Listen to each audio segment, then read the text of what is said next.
ప్రధానంగా ఈ phone tapping case సంబంధించి బీజేపీ నాయకులు కొంతమంది అంటున్నారు, లక్ష్మణ్ గారు కావచ్చు, ఇతర నాయకులు సిబిసిఐడికి అప్పగించాలనేది వాళ్ళు అంటున్నటువంటి మాట.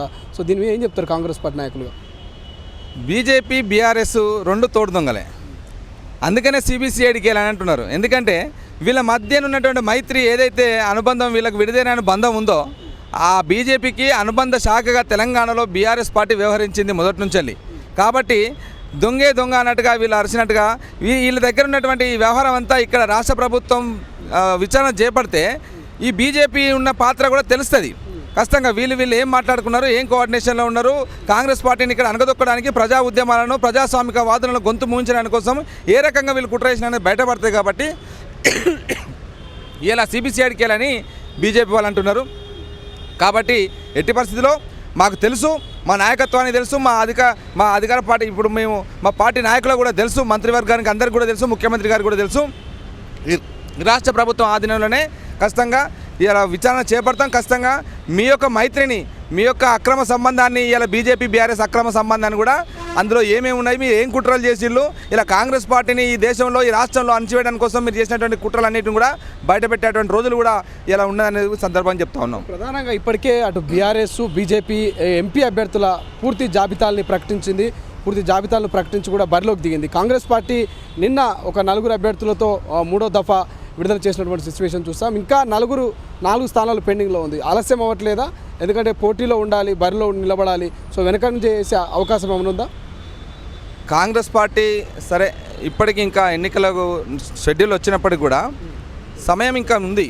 కాబట్టి ఇప్పటికే క్షేత్రస్థాయిలో మా ఎమ్మెల్యేలు కావచ్చు, మా పార్టీ నాయకత్వం కావచ్చు, పార్టీ ఆదేశిస్తూ ఉన్నది రేపు విస్తృత స్థాయి సమావేశం కూడా, టీపీసీసీ విస్తృత స్థాయి సమావేశం కూడా నిర్వహిస్తూ ఉన్నారు. కాబట్టి కింది స్థాయి వరకు మొత్తం కూడా ఎన్నికల ప్రచారానికి సంసిద్ధమయ్యే మా వాళ్ళు ప్రచారానికి వెళ్తూ ఉన్నారు. కాబట్టి ఒకరిద్దరి అంటే పోటీతత్వం వల్ల, అంటే కొన్ని స్థానాలలో బలమైన నాయకులు ఉండి మాకు కావాలని అడగడం వల్ల, ఇలా పోటీ ఉండడం వల్ల కాస్త ఆలస్యం కావచ్చు. కానీ పార్టీ పరంగా చేసేటువంటి యాక్టివిటీస్ ఏదైతే ఉన్నాయో అవన్నీ కూడా ప్రచారంలోకి కాంగ్రెస్ పార్టీ ముందుకెళ్తూ ఉంది. ఖచ్చితంగా 6 గ్యారంటీలను ఇలా కొన్నిటిని అమలు చేసుకొని ఇంకా మిగతా వాటిని కూడా పూర్తి స్థాయిలో అమలు చేయడానికి కోసం కాంగ్రెస్ పార్టీ నిబద్ధత ఉందనేది ప్రజలు గమనించారు. కాబట్టి కాంగ్రెస్ పార్టీ వెంటనే నడుస్తారనేది మా ఆశాభావం. ప్రధానంగా పెద్దపల్లి పార్లమెంట్కి సంబంధించినటువంటి నాయకులు మీరు, సో అక్కడ ఇప్పటికే కొంత టికెట్ రగడ కనబడుతున్నట్టు, గడ్డం వంశీకి టికెట్ ఇచ్చినప్పటికీ ఇలా ఊరుట్ల ప్రసాద్కి సంబంధించి కొంతమంది నిరసన వ్యక్తం చేస్తున్నారు. అట్లా కలిసికట్టుగా ఉంటారా? అసలు విన్ అవుతుందా పెద్దపల్లి టికెట్? పార్టీ అన్నప్పుడు, కుటుంబం అన్నప్పుడు చిన్న తగాదాలు ఉంటాయి, అవన్నీ సహజమే.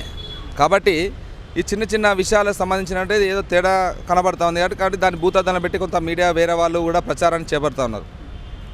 ఇలాంటి సమస్యలను కాంగ్రెస్ పార్టీలో పెద్ద సమస్యలనే మా నాయకత్వం చాలా సునాయాసంగా పరిష్కరించి వాటికి పరిష్కారం చూపెట్టింది. అట్లనే పెద్దపల్లి పార్లమెంట్ సమస్యను కూడా రేవంత్ అన్న కావచ్చు, మా శ్రీధర్ బాబు గారు కావచ్చు, పొన్నం ప్రభాకర్, వీళ్ళందరూ కూడా మంత్రివర్గంలో ఉన్నటువంటి నాయకులందరూ కూడా ఉన్నారు. కాబట్టి వాళ్ళంతా దాని మీద దృష్టి సారించి ఇప్పటికే ఖచ్చితంగా ఆ సమస్యను పరిష్కరిస్తారు. పెద్దపల్లిలో కాంగ్రెస్ జెండా ఎవరికి ఇచ్చినా కాంగ్రెస్ జెండా ఎగరేయడానికి మేమంతా సిద్ధంగా ఉన్నాం. ప్రధానంగా ఏదైతే నామినేటెడ్ పోస్టులు కావచ్చు, మొన్న ఎమ్మెల్యేకి సంబంధించినటువంటి టికెట్లు కావచ్చు, ఇప్పుడు ఎంపీ టికెట్ల విషయంలో ఓయూ ఉద్యమకారులకు, ఓయూ ఉద్యమ నేతలైనటువంటి కాంగ్రెస్ నాయకులకు కొంత చిన్న చూపు చూసినట్టుగా కొంత ఇవ్వని పరిస్థితి కనిపిస్తుంది. భవిష్యత్తులోనైనా ఏమైనా సముచిత న్యాయం చేస్తుంది అనుకుంటారా? తెలంగాణ రాష్ట్రం సాధించిన తర్వాత కేసీఆర్ ప్రభుత్వానికి వ్యతిరేకంగా పోరాటం చేసినటువంటి వాళ్ళలో ప్రధానంగా ఉస్మాన్ యూనివర్సిటీ నుంచి వెళ్ళి విద్యార్థి నాయకత్వంగా ఉన్నాం. నేనున్నా, ఇంకా చాలామంది బాలలక్ష్మి, అదేవిధంగా దుర్గం భాస్కర్, ఇట్లాంటి చాలామంది ఇంకొంతమంది పేర్లు ఉన్నారు. వాళ్ళందరూ కూడా ఇలా కేసీఆర్ చేస్తున్నటువంటి ప్రజా వ్యతిరేక విధానాలకు వ్యతిరేకంగా ఉస్మాన్ యూనివర్సిటీలో వండుకుంటూ ఇలా కాంగ్రెస్ పార్టీ పక్షాన నిలబడి కొట్లాడినాం. సో ఉస్మాన్ యూనివర్సిటీ నుంచి వెళ్ళి పోరాటాలు చేసినటువంటి వాళ్ళందరినీ కూడా రాష్ట్ర ముఖ్యమంత్రి దృష్టిలో, రేవంత్ అన్న గారి దృష్టిలో ప్రధానంగా ఉంది. ఇప్పటి వరకైతే 37 మందిని, అదేవిధంగా గతంలో 10 మందిని కూడా ఇవ్వడం జరిగింది. ఇంకా మిగతా వాళ్ళందరినీ కూడా ఇంకా 20-25 వరకు ఇంకా కార్పొరేషన్ చైర్మన్లు ఇచ్చే అవకాశం ఉంది. కాబట్టి దాంట్లో ఖచ్చితంగా ఉస్మాన్ యూనివర్సిటీ ఉద్యమకారులకు, తెలంగాణ ఉద్యమకారులకు సముచిత స్థానం ఉంటుందనేది ఇప్పటికే మా నాయకత్వం మాకందరికీ కూడా సూచించడం జరిగింది.